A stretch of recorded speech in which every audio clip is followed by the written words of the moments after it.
காரணத்துக்காக. இவ்வாறுதான் இந்த வணக்கம் ஆரம்பிக்கப்பட்டது.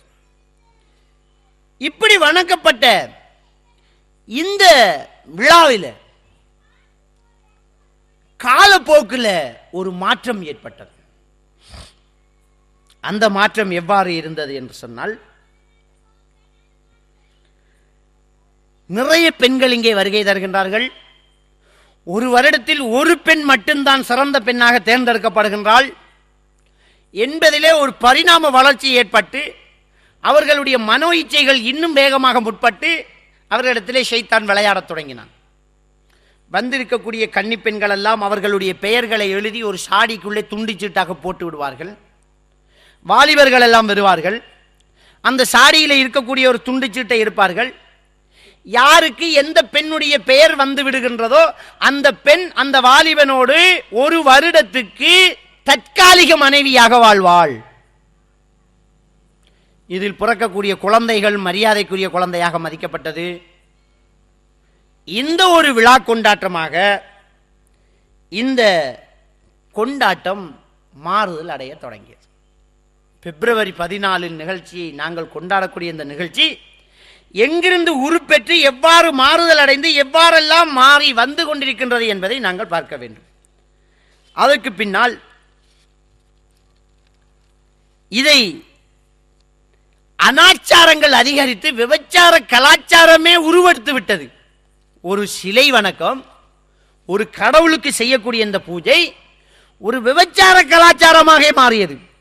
ஒரு நாளோடு முடிந்துவிட்ட இந்த லூப்பர்ஸ் காலியா டே என்று சொல்லக்கூடிய இந்த காதலர் தினம் காலம் போக போக ஒரு வருட நிகழ்ச்சியாக மாறியது. அதாவது அன்றைக்கு தெரிவு செய்த பெண் அன்றைக்கு தெரிவு செய்து எடுத்த ஆணோடு தற்காலிக மனைவியாக வாழ வேண்டும் என்ற கலாச்சாரம் வந்துவிட்டது.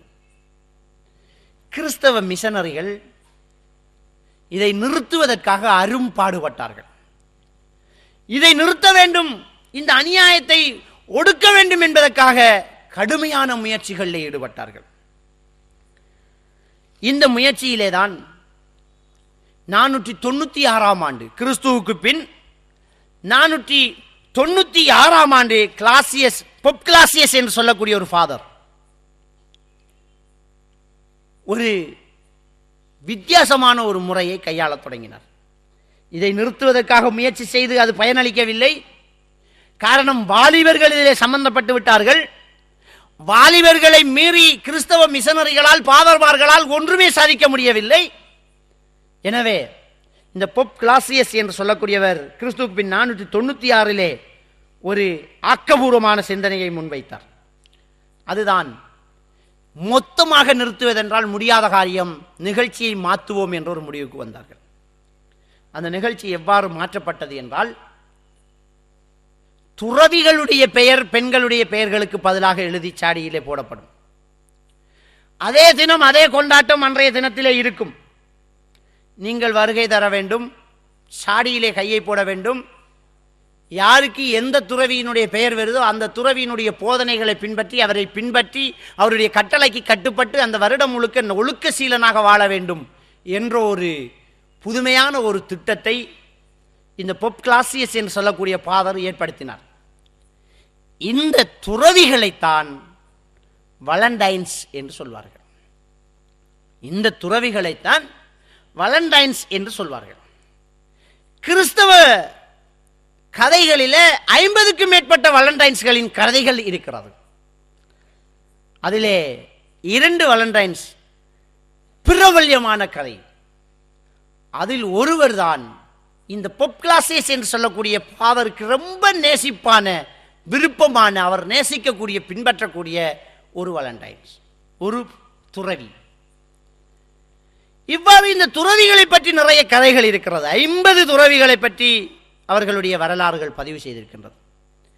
இந்த துறவிகளுடைய பெயர் இந்த சாடியிலே எழுதி போடப்பட்டு அந்த பெயரை எடுத்து அவரை பின்பற்றக்கூடிய ஒரு நிகழ்ச்சியாக இது மாற்றப்பட்டதுக்கு பின்னால் லூப்பர்ஸ் காலியா டே என்ற அந்த பெயர் வலண்டைன்ஸ் டேயாக மாறியது. துறவிகள் தினம், அதான் சரியான தமிழ் மொழிபெயர்ப்பு. ஏன்னா நீங்க இவ்வளவு நாளைக்கு யோசிக்கல, வாலண்டைன்ஸ் டேக்கு காதலர் தினம் எப்படி மொழிபெயர்க்க முடியும்? ஆங்கிலத்தில் லவர்ஸ் டே என்று சொல்ல வேண்டியதுதானே. வாலண்டைன்ஸ் என்றா யார்? Who is the Valentine? இந்த வாலண்டைன் யார்? எங்க கேட்ட நாங்க யோசிக்கிறதே இல்லை. நம்முடைய மூளையை அப்படியே அடகு எடுத்து விட்டார்கள் இந்த யூதர்கள். நாங்க எங்கேயோ நம்முடைய கைத்தை கொடுத்து விட்டு போதைக்கு அடிமைப்பட்டவர்களை போன்று ஆடித்திரிகின்றோம். இஸ்லாம் எங்கே இருக்கிறது? நபிகள் நாயகம் ஸல்லல்லாஹு அலைஹி வஸல்லம் போதனைகள் எங்கே இருக்கிறது? தயவு செய்து அதை சிந்தித்து பார்க்க வேண்டும். அன்புக்குரிய இஸ்லாமிய சகோதரர்களே, இதுக்கு பின்னால் துறவிகளை பின்பற்றக்கூடிய தினமாக இந்த பிப்ரவரி 14 வளர்ச்சி அடைந்தது. 1660 மன்னர் 2ஆம் சார்லஸ் ஒரு புதுமையை, மாற்றத்தை கொண்டு வர நினைத்தான். மன்னர் 2ஆம் சார்லஸ் கொஞ்சம் அனாச்சாரம் உள்ளவனாகவும் தன்னாதிக்கம் உள்ளவனாகவும் சமூக கொடுமை செய்யக்கூடியவனாகவும் இருந்தான். அவன் இந்த வாலண்டைன்ஸ் டேயின் பழைய கட்டத்தை படித்தான்.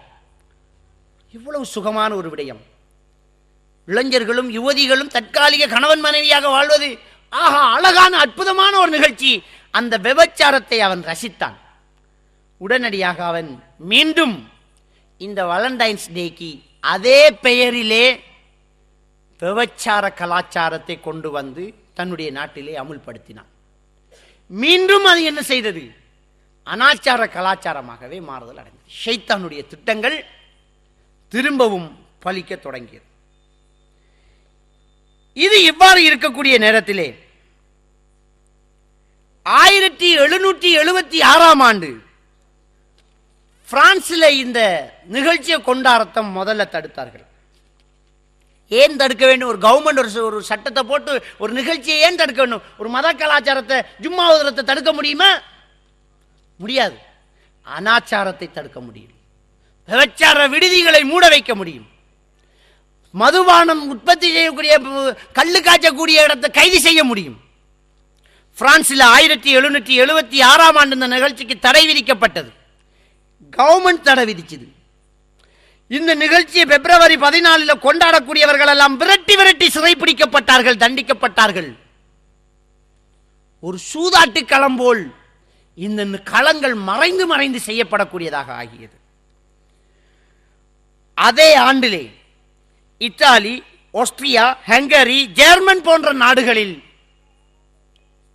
தொடர்ச்சி இதை கேள்விப்பட்டு அதே ஆண்டிலே தடை விதிக்கப்பட்டது. தடை விதிக்கப்பட்டு இந்த வாலண்டைன்ஸ் டே என்று சொல்லிக்கொண்டு விபச்சாரங்களை செய்யக்கூடியவர்கள் கைது செய்யப்பட்டார்கள். இங்கிலாந்து இதுக்கு முன்னராகவே தடை விதித்து கடும் சிறை தண்டனை விதித்ததாக வரலாற்று புத்தகங்கள் பதிவுகள் தருகின்றது. அதனுடைய சரியான ஆண்டு குறிப்பிடப்படவில்லை. ஆனால் 776க்கு முன்னவே அந்த இங்கிலாந்தில் இதுக்கு தடை விதிக்கப்பட்டிருந்தது. அதுக்கு பின்னால் வாலண்டைன்ஸ் டே மொத்தமாக முடிந்துவிட்டது. 776க்கு பிறகு வாலண்டைன்ஸ் டே என்ன நிப்பாட்டப்பட்டாச்சு. அது ஒரு சமூக அரச குற்றல் செயலாகவே அது கருதப்பட்டது. அதைத் தொடர்ந்து அமெரிக்காவிலே ஈஸ்டர் ஏ ஹவலண்ட் என்று சொல்லக்கூடிய ஒரு பிரபல்யமான ஒரு தொழில் அதிபர் 1840 என்ன செய்தான் என்று சொன்னால், வாலண்டைன்ஸ் டேயை விளம்பரம் பண்ண தொடங்கினான். ஒரு தொழில் நோக்கத்துக்காக, ஒரு வருமானத்துக்காக விளம்பரம் பண்ண தொடங்கினான். வாலண்டைன்ஸ் டே என்றால் என்ன? கருத்து மாற்றம் செய்யப்பட்டது. அவன் கொடுத்த சஜஷன் தான், வாலண்டைன்ஸ் டே என்றால் காதலர்கள் கொண்டாடக்கூடிய தினம். அதாவது ஒரு கன்னி பெண்ணும் ஒரு இளைஞனும் தற்காலிக கணவன் மனைவியாக வாழ்ந்த இந்த தினம் என்பது விபச்சாரம் அல்ல, அவர்களுடைய அன்பை பரிமாறிக்கொள்ளக்கூடிய தினம். காதலர்கள் கட்டாயம் கிடையாது. எனவே காதலர்கள் தங்கள் அன்புகளை பரிமாறல் செய்யலாம்.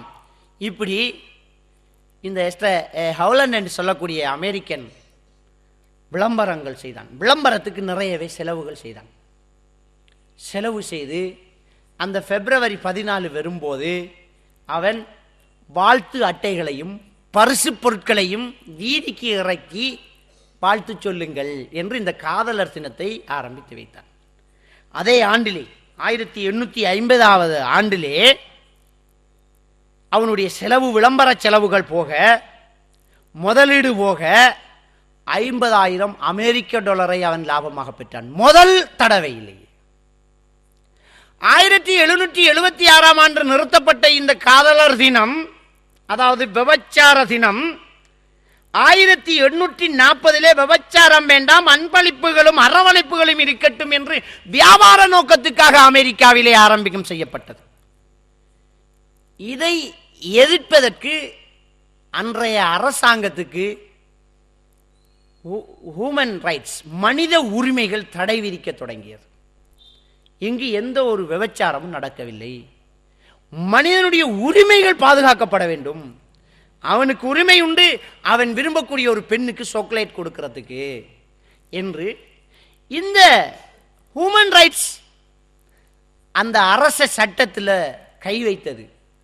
உடனடியாக இது அமுல்படுத்தப்பட்டது. இப்பதான் வாலண்டைன்ஸ் டே என்ற பெயரில் காதலர் தினம் என்ற அர்த்தத்தில் படம் ஓடத் தொடங்கியது. பெயர் வேறு, செயல் வேறு. நாம் தேங்கொழல் என்று பெயரை வைக்கிற சீனிப்பாகில் தான் அதை விடுறேன்.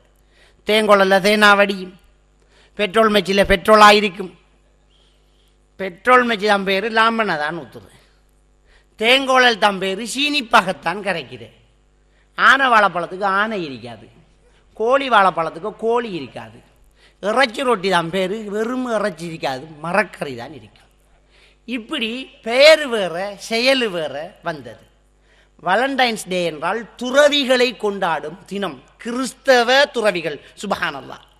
வாலண்டைன்ஸ் என்றா கிறிஸ்தவ துறவியை கொண்டாடும் தினம்.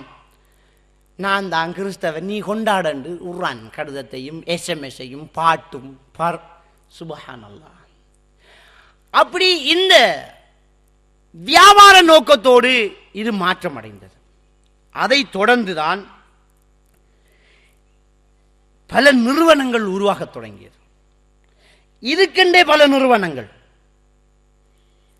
வாழ்த்து அட்டைகள், பரிசு பொருட்கள், வாலண்டைன்ஸ் டே என்று அடிக்கப்பட்ட சாக்லேட் வகைகள், வாலண்டைன்ஸ் டே என்று அடிக்கப்பட்ட பேனைகள், இவ்வாறு பரிசு பொருட்களை உற்பத்தி செய்து வியாபாரத்தை கருத்தில் கொண்டு வியாபாரிகள் களமிறங்கினார்கள். பாவம், அப்பாவிகளுக்கு ஒன்றும் தெரியாது. இந்த பாமர மக்களுக்கு ஒன்றுமே தெரியாது. அன்புக்குரிய இஸ்லாமிய மார்க்கம் சகோதரர்களே, இந்த இஸ்லாமிய மார்க்கம் எவ்வளவு தனித்துவமானது என்பதை நாங்கள் பார்த்தோம். எவ்வளவு தனித்துவமானது! அல்லாஹ் அல்லாதவர்களுக்கு அறுத்து பலியிடக்கூடிய இடத்தில் அல்லாஹுக்கும் அறுத்து பலியிடாதே என்ற தனித்துவம் கொண்டது இது. அல்லாஹ் அல்லாதவர்களை வணங்கக்கூடிய நேரத்தில் அல்லாஹை வணங்காதே என்று தடுத்த தனித்துவமான மார்க்கம் இந்த மார்க்கம். அவர்களுடைய கலாச்சாரத்துக்கு மாறு செய். அவர்கள் பிறை 10 நோன்பு நோற்றால் நீ 9 10 சேர்த்து நோன்பு நோர் என்று சொன்ன மார்க்கம் இந்த மார்க்கம். அவர்கள் செருப்பணியாமலே வணங்குவார்கள், நீ செருப்பணிந்தும் வணங்கு என்று சொன்ன மார்க்கம் இந்த மார்க்கம். அவர்கள் நரைத்த முடிக்கு சாயம் போட மாட்டார்கள், நீங்கள் சாயம் போடுங்கள் என்று கட்டளையிட்ட தனித்துவ மார்க்கம் இந்த மார்க்கம்.